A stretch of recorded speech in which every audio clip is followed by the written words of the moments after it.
And so, good afternoon, everyone, and welcome to this, what we have called Global Theology Roundtable. I'm sorry we do not have a roundtable here, but we are Ignatian to some extent, so imagination is there. So I trust that. So the primary purpose of this intellectual encounter is to create a collaborative space, I would say even a dialogical space, where diverse theological perspectives converge, offering unique insights into the global intersections of Christian faith, culture, and practice. Today we explore the themes of hospitality and belonging. The final document of the Synod on Synodality challenges us to engage in a relational conversion, echoing the call and need for a more relational and welcoming church. And the document says, I quote, a church that is God's home and family. Speaking of the church as a home to everyone, the document highlights that local churches and parish communities in particular should be places of welcome, hospitality, inclusion, and belonging. This is well said. So hospitality and belonging seem obvious. However, what they actually entail in ecclesial practice and the dynamic interplays they suggest for each particular context invite deeper reflection. Where else but in the Bible do we find stories whose messages may seem obvious, yet challenge our imagination and understanding about the basic tenets of hospitality and belonging? Perhaps the Emmaus journey from Luke chapter 24 is one of such stories. It offers us a biblical framework for reflecting on various contextual ways to illuminate the hope of missionary discipleship that engages creatively in the different ways we can engage also the transformative shift from being guests to becoming hosts in our churches. Imagine that we take very seriously these wise words from Henry Nguyen in his book, Reaching Out. He says, quote, hospitality means primarily the creation of free space where the stranger can enter and become a friend instead of an enemy. Imagine we take that seriously. How do we concretely, in our own context, in our own ecclesial context, emulate the church's vision of inclusive community building, discernment, and fellowship with people of every race, nation, religion, and culture? What image best captures what ecclesial hospitality and belonging means for you or should look like for you? So our conversation will commence with insightful presentations today by Qwayne, Guevara, and Jude Anyanwu, who have generously accepted to share their experiences, their contextual experiences from Nigeria to Australia. And of course, we are so grateful to Professor Ferdinand Okorie, who has generously accepted at least to leave the snow of Chicago to come here and offer a thoughtful response to our two presenters. So we are so happy to have you today, and we are already grateful for your generosity in sharing your experience with us. So please join me in extending a warm welcome to all our speakers and participants, and let us embark on this journey, fostering a spirit of hospitality and belonging, starting now. So I now invite Qwayne to come and present, so while the other presenters regain their seat to listen to the presentation. Thank you.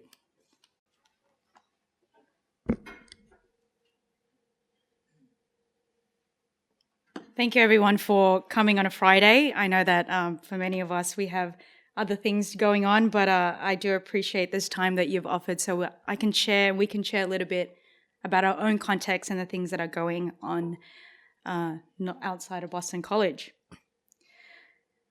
Our gathering today is timely, or rather, one could say it is much needed, given the layers of fragmentation experienced at a global political level, within local socio-economic realities, and dare I say, the interior fragmentation furthered by technologies that seem to do the opposite of drawing us into communion.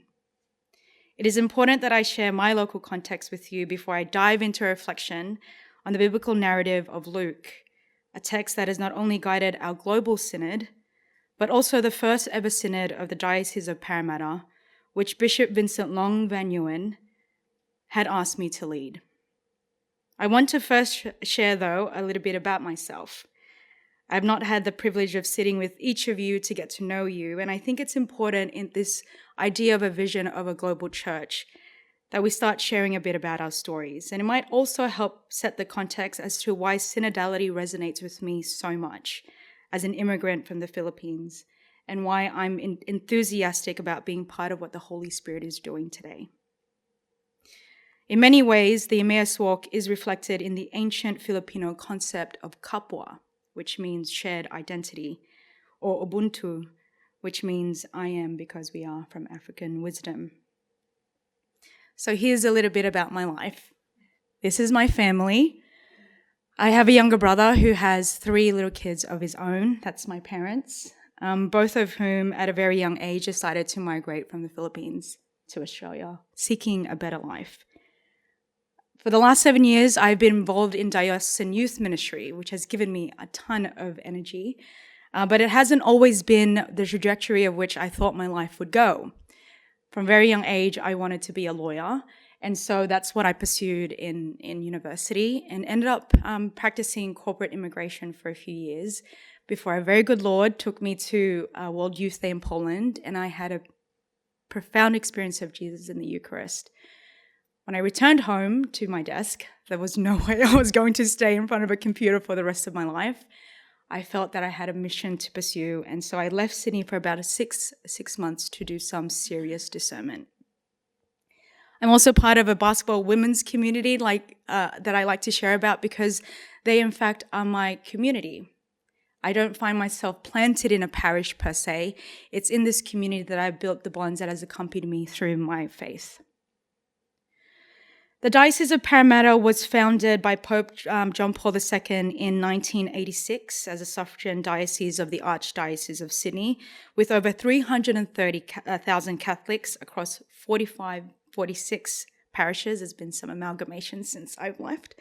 80 schools and an array of agencies. It is renowned for its diversity, its youthfulness, and its deep commitment to service.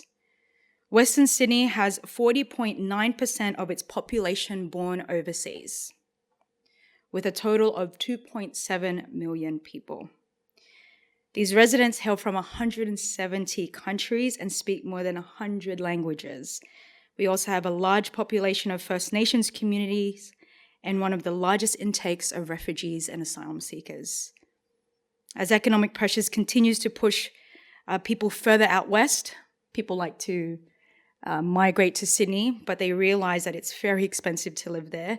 The Diocese of Parramatta will experience some significant growth and expansion in the next few years, and therefore the local church has a responsibility to do something about it. So my presentation I've entitled Fragmentation to Fraternity. I will share reflections from a local context and will draw 2 key scenes from the biblical narrative of Luke to try and highlight to you some of the ways in which our work in synodality has come to light. The first is the dynamic of the disciples on the road with Jesus, who in one translation is considered a stranger and in another a visitor. Either way, unrecognizable. The second moment is one of intimacy, marked by the role reversal brought about by the listening, the breaking of the bread, and that shared meal with the disciples. So despite the hope for church's vision for fraternity and communion, I believe that consumerism and globalization have fostered relentless competitiveness that has filtered through to the local level. It has led to valuing productivity over human dignity, and individuals with unlimited economic desires and power-driven dispositions have, in a sense, dehumanized the other. So I believe this is one of the driving forces of the disconnection that has led to fear and a scarcity-based framework for living for many people. Luciani expounds, exclusion means that some people live not merely at the bottom or on the margins or without power, rather they live outside society. The excluded are not just exploited, they are disposable. And we see these pressures in our families and communities in Western Sydney and the Blue Mountains, with parents who must work long hours to get by, which reduces the time that they spend with their children, and teenagers needing to work to support their extended families, with a lot of our families coming from lower socioeconomic backgrounds. These forces separate, divide, and prevent us from being present to each other and learning how to listen in the ways in which the Holy Spirit is calling us to. So, in the clamoring to protect or satisfy the self, turn inward, humanity experiences this fragmentation within families, our communities, and more poignantly, in our church. Following the news of Jesus' death, the two disciples leave, having lost hope. Jesus' death and disappointment has made them separate even from the communion of disciples with whom they had been on mission with Jesus. As they journeyed, our scripture says that they were talking and discussing, in the Greek, homilio and sestio. They were arguing and debating. They were not in a good place. All they cared about was themselves, and downcast and turned inward, they could not even recognize a stranger among them, let alone Jesus. Are you the only stranger in Jerusalem who does not know the things that I've taken there in these days? Could this disciple be more unwelcoming? The word here is parochio, which can also be translated to migrate. In a sense, the disciple is saying, are you the only one to migrate who doesn't know what's happening here? Friends, the encounter here is not foreign, irony intended, to many people migrating to Australia hoping for a better life, including my parents, and perhaps you know someone else that comes to mind. What I want to highlight here is that it is in fact the stranger who draws near. Like many who migrate, who draw near to a host country, Jesus is left outside of the dynamic between the two disciples who are talking and debating and arguing. How often are outsiders left out of the discussions that ultimately end up being about them? This fragmentation is not without consequences. Take, for example, at our local synod.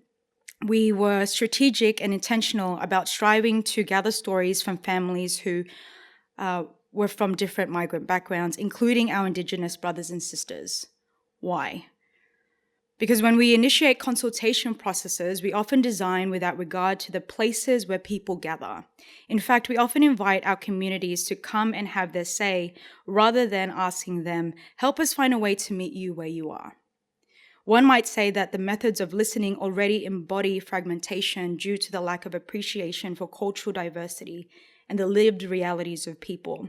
And some might argue that previous consultations have amplified the voices of the loud minority over the silent majority. They are not silent by choice. The methods have not considered the circumstances or their culture's way of listening. So, over the 9 months from the convocation of our Synod Assembly, and in particular 3 months that we were given, we listened to as many different people as possible, designing and executing a process to listen to families and communities of diverse migrant backgrounds and beyond. And that was challenging because it required intentionality and prioritization of resources and human capital. I shouldn't say it in that way, but humans and people who were required to be trained and sent out into parishes to capture the stories in a different way. It also required brave individuals and teams who may not normally contribute to such a process to find their way of expressing their experiences of church and faith. For some, it was showing up at a parish hall, like many would. For others, it was in the classroom. And for another, a discussion resource sent to families where they could have a conversation at their dinner table. And for many, no paper, no pen. Conversations where individuals were intentionally asked to then feed back into a process to share what they heard.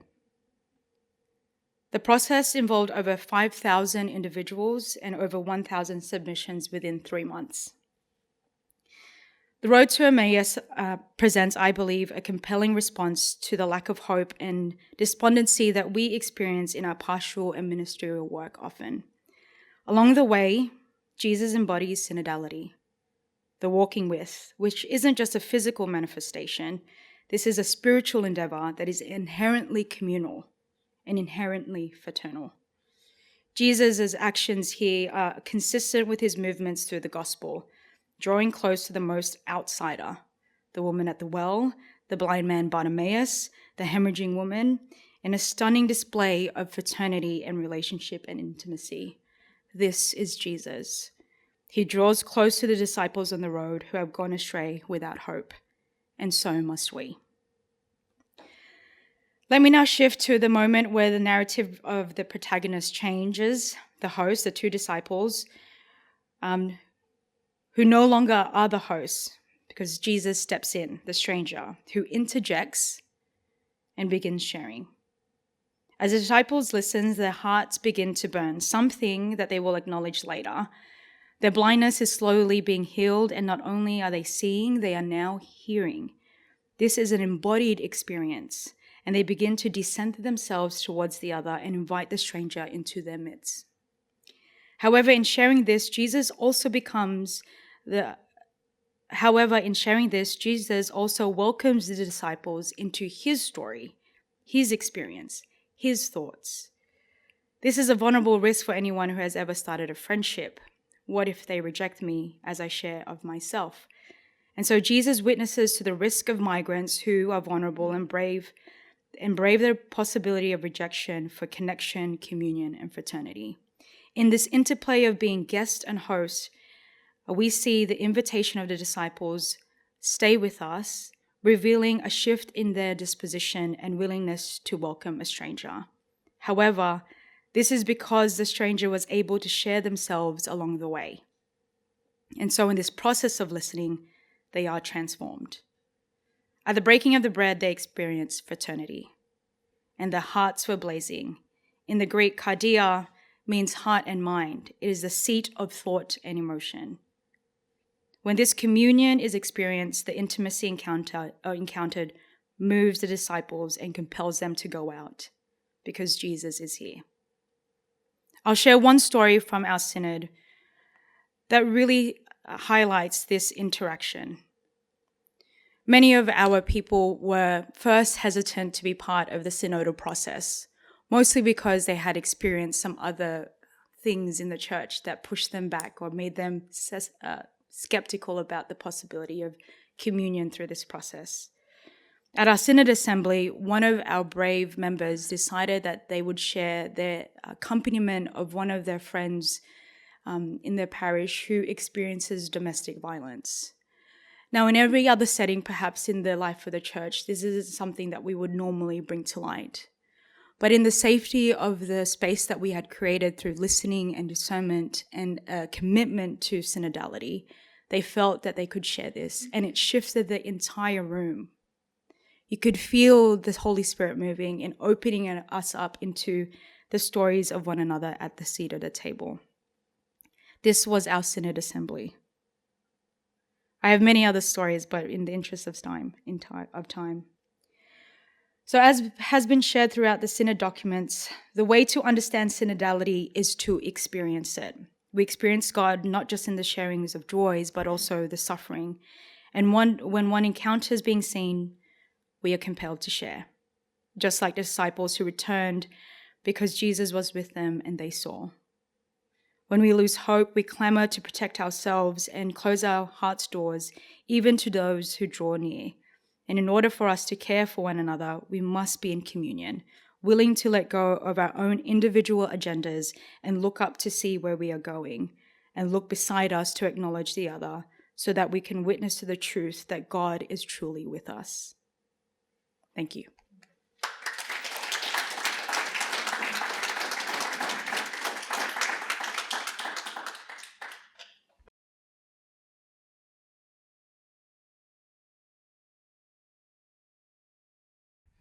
My name is Jude Anyanwu. I'm from Nigeria, and I'm a Clarion missionary priest. When the synod was happening, or when it began, I was preparing to come to Boston College, and I found myself in residence at a parish, not assigned, but in residence, and I participated in the synod. When we heard the synod, we were like, what kind of animal is the synod? But upon reflection, we understood the synod from the inside. And what brings the picture of the synod to me vividly from an African perspective are the words of Chinua Achebe, a man who calls his kinsmen or kinswomen, as the case may be, to a feast does not do so to save them from starving. They all have food in their homes. When we gather together in the moonlit village ground, it is not because of the moon. Every man or every woman can see it in his own compound. We come together because it is good for kinsmen to do so. And sometimes we come together as Africans. Africa is built on community. Community is very, very important for us. And when we come together, sometimes it's not just for business, no, because it is good to do so. And that's the window from which I see the synod and understand the synod. My topic actually is synodality and the Emmaus walk, an Afro-Western intersection. I try to look at the synod not just from my African window or perspective, but also from the little I know of the Western culture. And I try to see how we could build a bridge that, across the two synods. We could do a beautiful synod in Africa and another beautiful synod in America. But is there a synergy? A certain bishop somewhere in the West came back from a synod in Rome and jokingly asked the African priest to vacate his diocese because his colleague bishops from Africa weren't in agreement with him on certain issues in Rome. And he says, you guys should pack your bag and baggages and leave my diocese because your bishops from Africa, didn't agree with our proposals. So I look at the synod from two dimensions. Number one, I looked at the text itself, the Emmaus text, Luke chapter 24, verses 13 to 35. And I wanted to contextualize the text, to put the text in context. And I see the two disciples going to Emmaus. I take the number 2, and I see it occurring at the beginning of that text, Luke chapter 24. There were 2 men, not just angels, because Luke is one of the synoptics, as we know. While Mark and Matthew report about an angel, Luke talks about 2 men, human beings, And then looking at it on a broader perspective, I connected to Luke chapter 10, because the women came to report to the others, the other disciples, the 11 and the other. When I moved to Luke chapter 10, I see who those others were. They were the 72 who were also called by Jesus. So ab initio, even in Luke chapter 10, Jesus is broadening the synodal circle, bringing more voices to the table, bringing more people to the table. The circle is broadening. And I want to situate Cleopas and his friends, and his friend in this circle, this broadened circle of the 72 who were invited as guests, but later became hosts. They became hosts not just when they got home, they became hosts right on the way, because they began to share their faith with the stranger. Jesus encounters them and asks them, what are you talking about? And if we look at Luke more broadly, we can connect this to the story of Philip and the Ethiopian eunuch, whom Philip met on the way and began to discuss his faith with him. So right on the way, these disciples were already hosts, and then it culminated when they got home and they became full hosts to Jesus. And on this note, I would like to share 2 guest to host stories. The first guest to host story is the story of myself. What you see here is a sculpture of the earth goddess of my community. Africa has a plethora of gods and goddesses, or we used to have.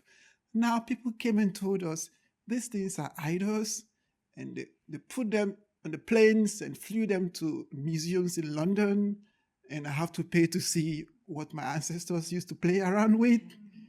So this is one of them.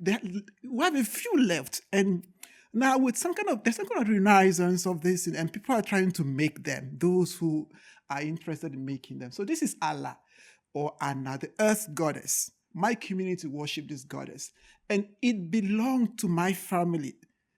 these males from my great-grandmother's family are custodians of this goddess or of her shrine. If my grandfather Anyanwu did not step into a church, the Catholic Church, became baptized and introduced his family and his kids to Jesus Christ, probably someday I would have become the chief priest of Allah. So my grandfather Anyanwu was a guest in the church.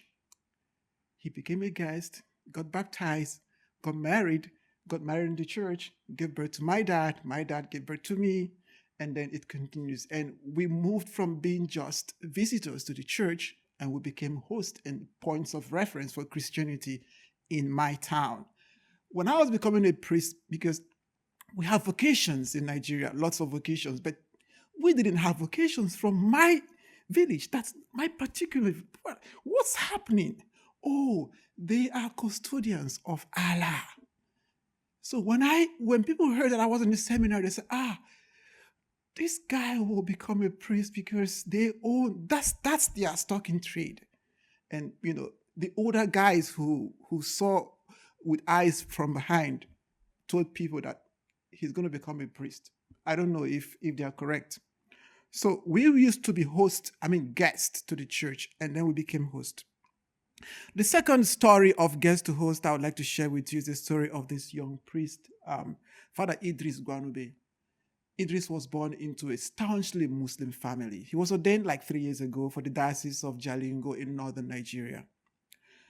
As a means of supporting his family, he was a street hawker, a street vendor of bread, like the kind of bread we have here. In his very young teenage, like 12, 13. So every Sunday one Sunday he was passing by a church, and so kids gathered around a teacher learning Sunday school. It was a Catholic church. And then he stopped by and felt that he could make a good sale. So when he stopped by, when the kids went on a little break, they came and bought up all his bread. He was so happy. He ran home to his mom. I made good sales today. And every Sunday he would return to that place to make good sales. But as he kept his bread waiting for the kids to come for break, to be on break and buy his bread, he began to listen to the contents of what they were being told. They began to filter into his head, and he thought, these are kids my age. I could become like one of them. And he approached the teacher and said, can I enroll and become a catechumen? And then he did. Can I get baptized? And then he did. His parents knew him as a bread vendor, but he had become a Christian. And when his family realized it, they stabbed him, they beat him up, they locked him up in the juvenile prison. They did all they could, but he insisted. So one night, it was raining. At night, his father opened the door and said, Idris, get out of my house. And Idris walked into nowhere that night, that rainy night. He managed to find the home of his baptismal godfather, and then who welcomed him and gave him a place to stay. And he kind of became his foster son because his father had disowned him. So his baptismal godparent now took him to the parish priest and asked what he would want to do. He enrolled Idris into the minor seminary. Idris finished from the high school and decided, I want to be a priest. So Idris was ordained 3 years ago, and his parents were present at his ordination. And then I went on to, like I said, my topic is synodality and the Emmaus journey and Afro-Western intersection. I looked at the Western, I looked at certain potentialities in the Western culture and the African culture that could be a good landing space for synodality.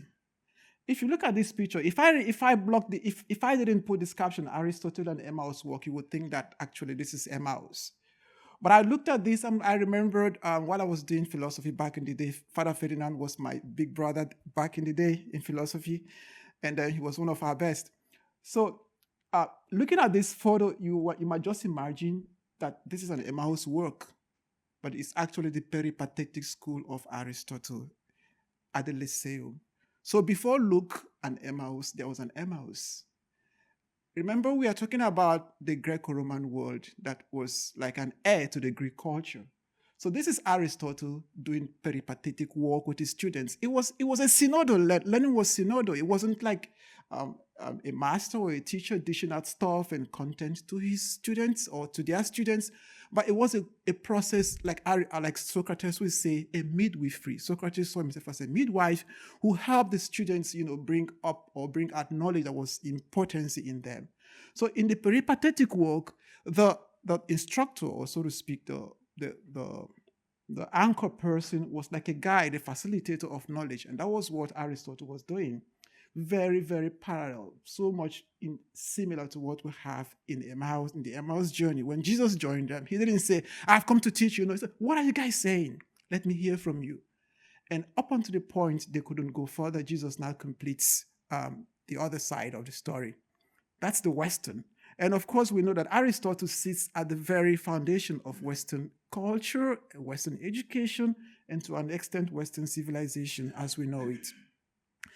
Now, for us Africans, my own life world, we have this gathering, this community. It's part of us. It's part of what we are and who we are. So, and it's from this context that we understand synod. Synod is about gathering, about coming together, about sharing, about entertainment, about learning. There we recite the stories of our lives, the stories of our ancestors, what brings us together, the stories of our foundation. There we gather to remember that we are one and that we should move as one. There we gather to transmit our values to the younger generation. There we gather to share. And in this gathering, as you can see, it is like always, almost always circular. Everyone is important and everyone's voice is heard. We gather for many situations or for many occasions, but sometimes we just gather because it is good to gather, like I did mention at the beginning of the talk. But then the gathering could also be pointedly purposeful. And in this sense, we have the concept of the African ethic or palaver. This actually is used to resolve conflict and crisis situations, such as the apostles experienced after the death of Jesus Christ. Actually, if it were in Africa, what Cleopas and his friend were doing would have been considered palaver. This is actually a picture of Bishop Isuzo in a diocese close to my own diocese. You can see him in the context of like a palaver context, meeting his parishioners where they are, sitting under a huge Iroko tree and digesting certain issues that concern them as their pastoral shepherds. So this is one context whereby we Africans process our problems, process our crises. No one is left alone. We bear the burdens of each other. And this is the window from which we understand synodality. And finally, I would like to use the metaphor of the manger of the Central African Republic to drive home my point on the facilitator, in this case the bishop, of the synodal or the palaver process as the person who actually articulates, not just teaches, he articulates and like drives the discussion forward. The rabbit is the kind of the totem animal for representing the chief in that culture. Why? The rabbit has large ears. So the chief's duty is not to dish out orders. The chief's duty is to listen. Synodality is about listening and letting everyone feel that they are heard. So from these two dimensions, my own proposal is not that the Africans remain where they are and the Westerners remain where they are, but there should be a synergy. First of all, there is synodality in our culture. We are born synodal. We are not born like nomads of Leibniz. No, we are saved and we are born together, and we can cooperate and make our church a better global church for everyone. Thank you.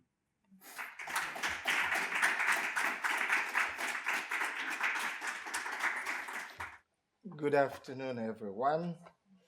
It is my pleasure to be here with you. I'm so grateful for the invitation from the Dean's office, Father McCarthy and Gandalf. And like I tell friends, some of my favorite biblical scholars teach in this school who have obviously become friends to me. So thank you for the invitation. And it is my honor to be here with you. And I must say that I'm touched by both Qwayne and Jude presentation. And I see in both of your presentation a movement, reflection, discernment, listening, as indeed the three cardinal values of the synod on synodality.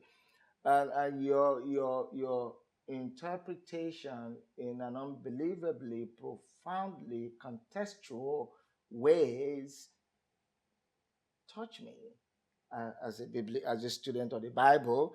And as I look at my response to your presentations, I am simply going to just expand a little bit of what a wonderful presentation both of you gave.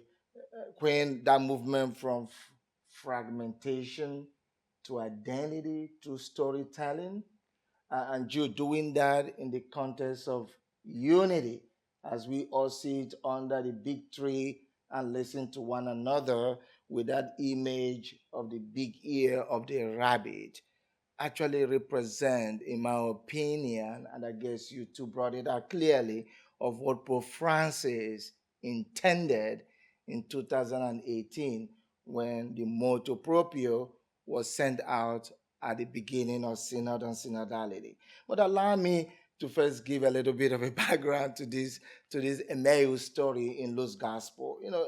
As you know, at the end of that gospel, many scholars have considered the Emmaus story as a pastoral story on a deeper appreciation of the passion and resurrection of Jesus. It is pastoral as much as anyone who reads this story gleans from the narrative a psychological movement from despair to hope. Again, that fragmentation that Qwayne pointed out, or from misunderstanding to knowledge, whether sitting around the Okorie tree and listening to everyone talk about it. But there's an overarching interpretation of this story that focuses on the resurrection witness of Jesus. If you look at the Adversus Marcionem of Tertullian, for instance, speaks about this story as an opportunity for Jesus to actually explain himself. Probably he needed to do that. And then when you move down into the patristic era, into the period of Augustine of Hippo, in his Salmo, Augustine sees this story as an opportunity for Jesus to be recognized in the Eucharist, giving it a theological interpretation as the real presence of Jesus. And so Augustine ended his interpretation of the story by saying that, remember the stranger if you wish to recognize your Savior. The whole reality of presence, Eucharist, that has defined Roman Catholic Eucharistic theology. As the theme of this presentation suggests, one can only recognize Jesus' presence in the order, in the context of guest-host dynamics that leads to hospitality. Augustine's interpretation that focuses on the theme of hospitality to a stranger influence, as you would expect, patristic allegorical interpretation of this passage as a stranger hospitality dynamics remain the foci of exegesis. For instance, Gregory the Great observed that the disciple did not just invite the stranger, they actually compel him to experience hospitality with them. Keep in mind, therefore, that the persuasion that the stranger should accept the invitation to spend the night may have been because of their concern for his safety. Because according to the story, the day is almost spent and night is falling already. But overjoyed that they have seen the Lord, the two ran back to Jerusalem in the middle of the night. Perhaps the whole cultural reality that two on the road is better than one. But at the same time, I'm touched by Qwayne's fragmentality interpretation to say that they went back to Jerusalem because now they are whole again. The great Franciscan friar Bonaventure agrees to the theme of hospitality in this passage. One insight to learn from Bonaventure's interpretation is that homilia, experience on the way between the two, and the conversation they entertain with the stranger did not lead to a revelation, because they just on the level of encounter, which is at the level of listening to Scripture, but rather they experience revelation in the context of the invitation to experience hospitality that the two travelers to Emmaus receive and extended to the stranger. Therefore, both reading, interpretation, and listening to Scripture, and then the invitation to friendship must complement each other in a relationship of hospitality. Conversation, homilia, and then extending someone a favor, Eucharistia, are essential elements of encounter and hospitality. I agree with any wide imagination any one of us may have that may see the 2023 and 2024 sessions of the Synod on Synodality as an experience in a conversation, interpretation of our sacred tradition, and the symbolism of gathering in a synod as a sign of the hospitality of the people of God in a shared missionary leadership for the sake of the gospel. The departure from Jerusalem for Clopas and the other disciples signal rejection, hostility, fragmentation towards apparently anyone associated with Jesus whose death was dishonorable. For Jesus' followers like Clopas and the other disciples, departure from Jerusalem pretends to offer them an opportunity to disengage from the emotional turmoil of the last few days. The unnerving news about the empty tomb from the women disciples of Jesus in verses 1 to 12, and the feeling that Jesus' whereabouts is unbeknownst to them, heightened their struggle with reality and their feeling of betrayal of trust, as the case may be. Therefore, the decision to leave Jerusalem by Clopas and the other disciples revealed the fractured relationship between Jesus, his followers, and the inhabitants of Jerusalem. And that kind of connects very well with what Qwayne was saying about fragmentation. I'm not a cardiologist or an auditorial scientist, but ancient cultures, in its descriptive framework, identifies the heart as a seat of connection and decision-making after an experience of listening to a conversation. Evidently, a host and a guest's initial connection is an experience of the heart. Hence, Clopas and the other disciples confess of their heart burning within them, because the conversation and listening stage of their growing fraternity and familiarity with the stranger who has become their host. I think it is sensible to know that trying to understand our identity as followers of Jesus around the themes of communion, participation, and mission could lead to the kind of relationship forged on the way to Emmaus. And as you all remember, communion, participation, and mission are the three cardinal pillars of the Synod on Synodality. In their current state of mind, allowing a stranger to draw near and walk alongside them on the way to Emmaus from Jerusalem reminds me of the human instinct for kindness and communion. And these are important components of hospitality. More so, for this stranger to interrupt their conversation with a question, "What are you discussing about?" And instead of responding to the interruption of their homilia by a stranger with, "How is that your concern?" Rather, they invited him into their conversation with a hint of disappointment to his question that may seem to reveal their accusation of his ignorance of the event in Jerusalem these past days. The exchange between Clopas and the other disciple and with the stranger in verse 17 reveals the beginning of friendship and respect for what they share together, namely human nature. I propose that these three purported travelers to Emmaus are connected on the human level, and that they strengthen that connection through a conversation. It seems to me then that any meaningful experience in a guest and host relationship must begin from the appreciation of our common humanity, which in his February 10th, 2025 letter to the U.S. Bishop, Pope Francis called infinite and transcendent. Keep in mind that Pope Francis is a pontiff that prioritizes our common humanity and obviously the environment.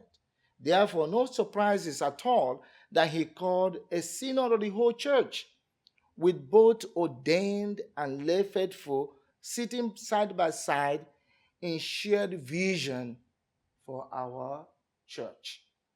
I do not want to diminish the importance of the connection forged by their shared interest in the event that just happened in Jerusalem.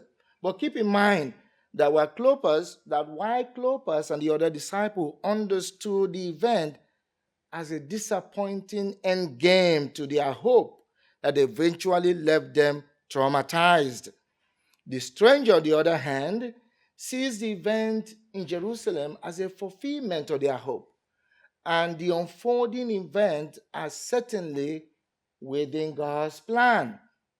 Their hospitality was forged by openness to each other's understanding of the event that happened in Jerusalem. Obviously, you heard that both in Qwayne's and Jude's presentation about community being critical to all the gathering that we do as a church. Then Clopas and the other disciples come into the appreciation of the detail that is lacking in their own telling, and understanding of the event is so important. It seems to me, therefore, that this is the beginning of their coming to the appreciation of their guest and host dynamics and the experience of hospitality. Clopas and the other disciples confess in agreement. We are not our heart burning within us while he spoke to us on the way and opened the scriptures to us. Verse 32. Does Jesus know Clopas and the other disciples' identity? Was Jesus right to hide his own identity? Certainly, they know him as a stranger, and they are convinced that he is the only stranger in Jerusalem who is ignorant of the things that have taken place in the city these past days. Like Qwayne rightly said, the verb parakia or parakeo, as Luke the evangelist uses it, that Clopas used to identify Jesus as a stranger in Jerusalem means that he is a resident of the city, but indifferent and unconcerned about life and reality and event in the city. Unlike Clopas and the other disciple, thanks to the revelation of the author, we all know that it is Jesus. On the basis of the hermeneutics of suspicion, it is certainly clear to us that these three did not introduce themselves to each other. Hence, the normative expectation that every beginning of a guest and host relationship should proceed with an initial introductory autobiography of those involved was lacking in this story. It seems to me that they did not bond on knowledge of each other's identity or autobiography. Rather, they experienced hospitality through a shared interest in world affairs or in the affair of the things happening in Jerusalem, or unfulfilled messianic expectation, as Clopas and the other disciples concluded. The theological import of this story is well known to everyone in this room. The theological context of the resurrection appearances that provided validation for our Easter faith, nevertheless, to conceal his identity and his reason for interrupting their conversation, or even pretend to be ignorant of the event in Jerusalem, or even pretend to be a parochial in Jerusalem, since he seemingly did not dispute with Clopas' characterization of his relationship with the city. Makes me think that, and I have to confess, that the hermeneutical lens with which I am coming to this story could be weakened by the theological fact that we all know about this story. As I have said earlier in this presentation, Clopas and the other disciples are coming to this encounter from a place of disappointment and a weak understanding of history. But the stranger comes to this encounter from a place of hope and a strong understanding of salvation history. Therefore, from the point of view of characterization, the encounter ended in the home of Clopas and the other disciples because of their need to hear from their feeling of disappointment and their hunger to understand the event that took place in Jerusalem and even see the bigger picture of God's plan for Jesus Christ. The stranger is not just the stranger then is the right person to provide counseling and knowledge of God's plan to Clopas and the other disciples. The genius of Luke as a storyteller is revealed in the kindness and the goodwill that Clopas and the other disciples who requested that a fellow traveler from Jerusalem should not continue his journey in the dark, but rather should accept the invitation to spend the night with them. However, the stranger did not insist on continuing the journey by revealing that to Clopas and the other disciple that Emmaus is also his destination, or that his home is just a few blocks away from theirs.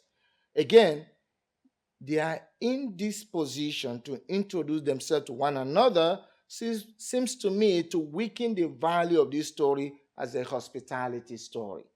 However, like most biblical stories, narrative gaps also exist in this one.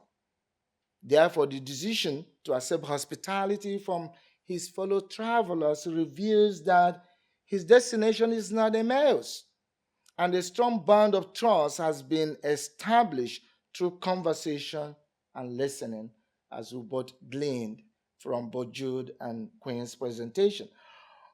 On the theological level, the stranger Jesus carries the story forward. He disguises himself in order for the encounter to attend a climax, just as is the case in his resurrection appearance to Mary of Magdala in John's Gospel. So, in the context of the synod on synodality, as you heard from Jude and Qwayne, which I will just add a few words on that, concerning the dynamics of the conversation on the way to Emmaus, both Clopas and the other disciple and Jesus knew about the event that took place in Jerusalem, but they understood it differently. And they told the story from their own understanding of the story. But at the end of the story, it is the one told by the stranger that is true and provide comprehensive understanding of the ministry of Jesus Christ. Therefore, Jesus comes into this guest and host relationship as the sole possessor of truth. Whose story then drives the conversation at the synod on synodality sessions?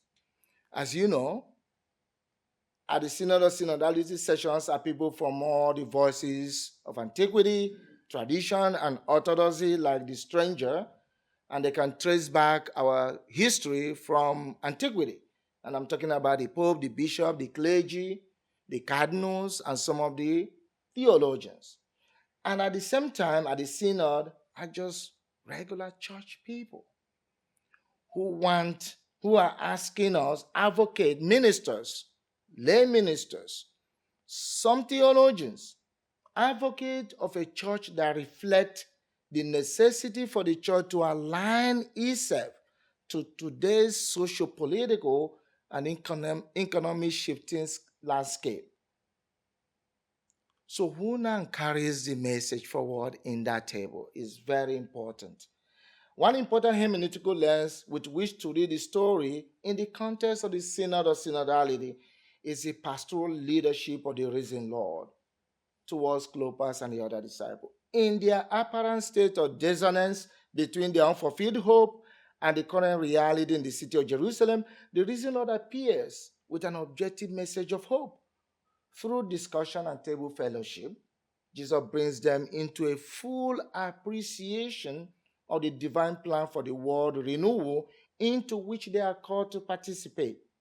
The same people who were visibly concerned for the well-being and safety of the stranger when they persuaded him to spend the night at their home because it's evening and the day is already spent, returned to Jerusalem in a hurry to announce the good news to the other.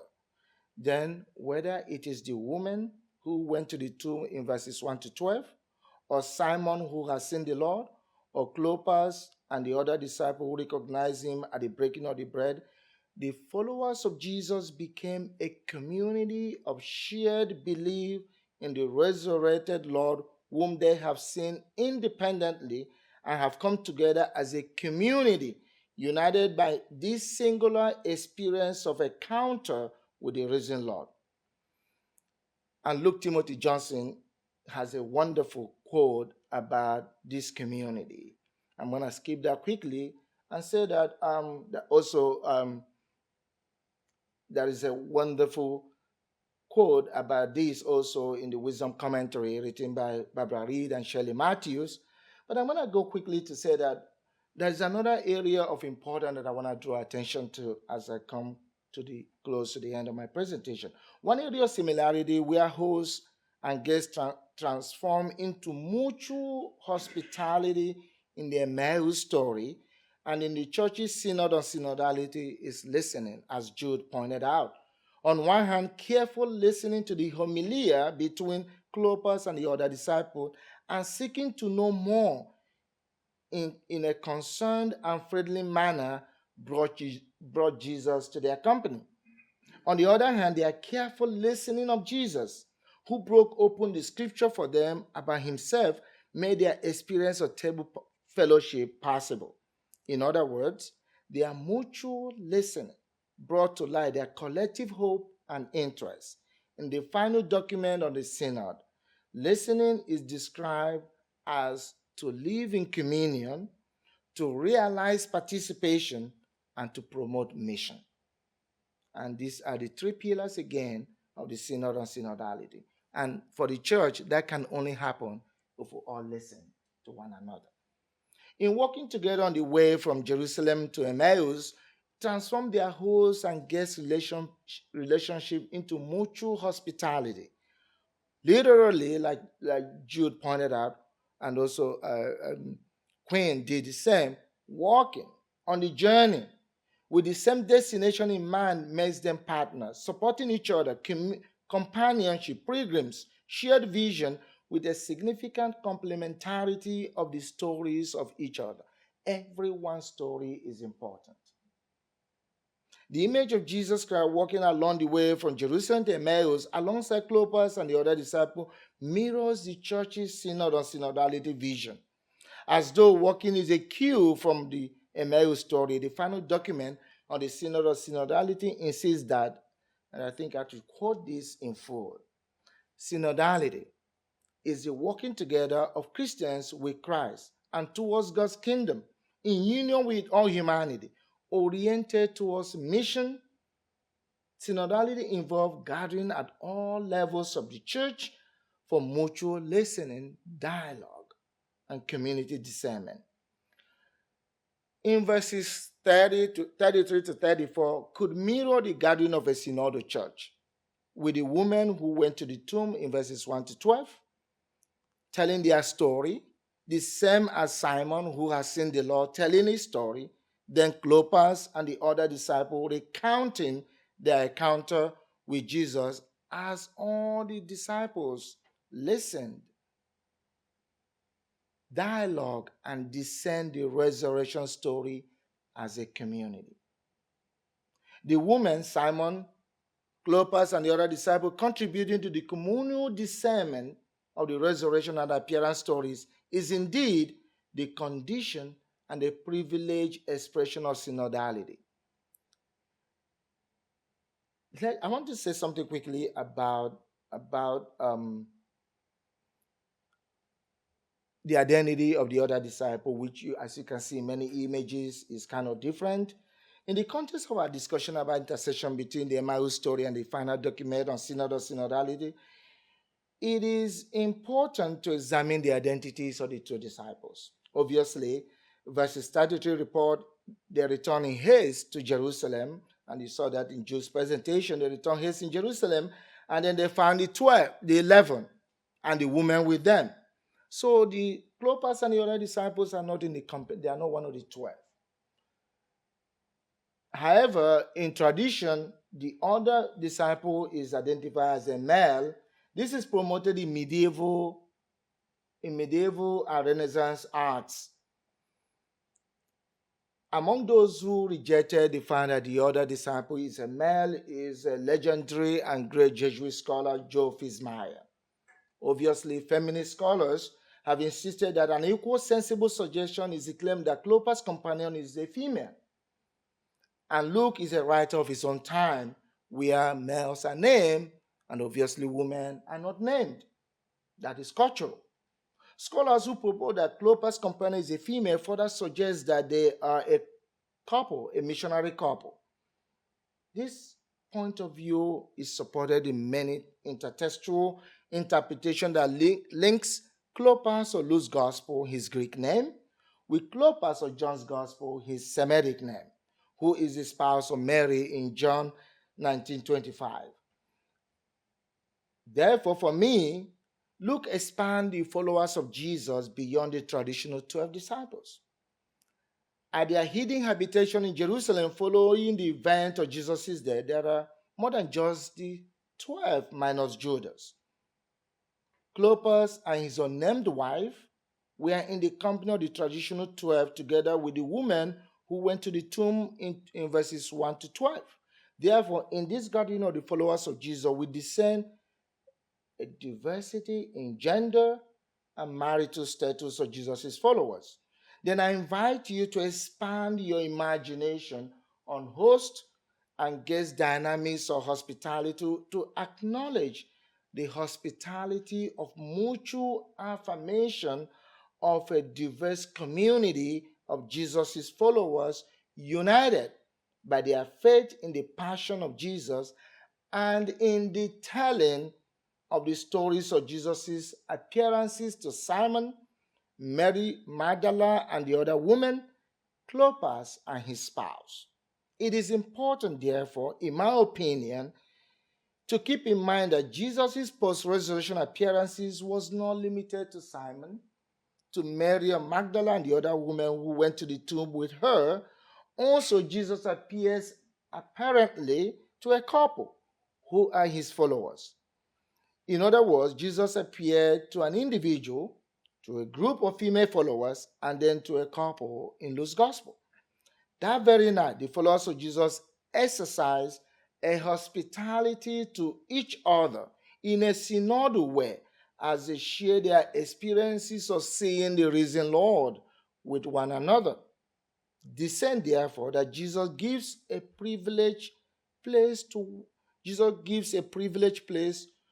to one member of the 12 minus Judas, Simon, the woman who followed and supported him financially, and then a couple who apparently left home in Emmaus to join the Jesus' movement. In this scenario, the hospitality dynamic becomes a paradigm for our ecclesial identity of mutual partnership as missionary disciples in a synodal church.